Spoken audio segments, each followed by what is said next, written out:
Mark Twain. An introduction. Samuel Langhorne Clemens was born in Florida, Missouri, on the 30th of November 1835, and is far better known by his pen name of Mark Twain.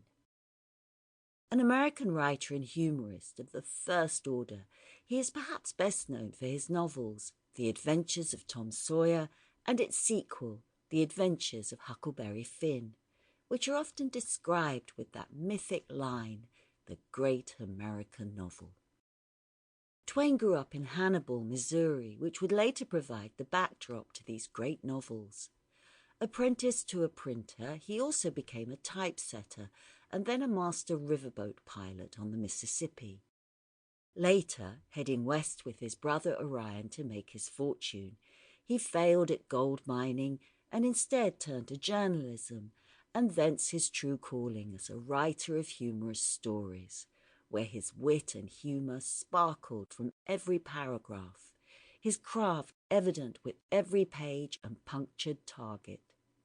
A staunch supporter of copyright protections, this helped him keep much of the wealth his writing created, though much money was also lost on investments that he pursued in his love for science and technology, as well as investing in his own inventions.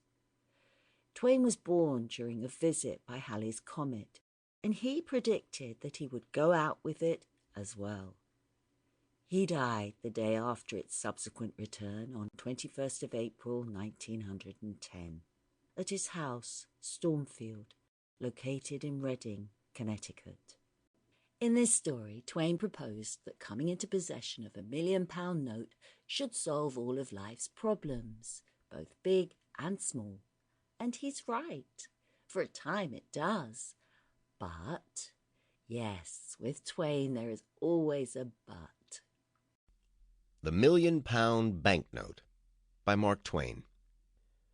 When I was 27 years old, I was a mining broker's clerk in San Francisco and an expert in all the details of stock traffic.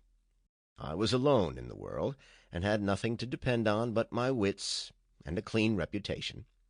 But these were setting my feet in the road to eventual fortune, and I was content with the prospect. My time was my own after the afternoon board, Saturdays, and I was accustomed to put it on a little sailboat on the bay. One day I ventured too far and was carried out to sea. Just at nightfall, when hope was about gone, I was picked up by a small brig which was bound for London. It was a long and stormy voyage, and they made me Sample complete.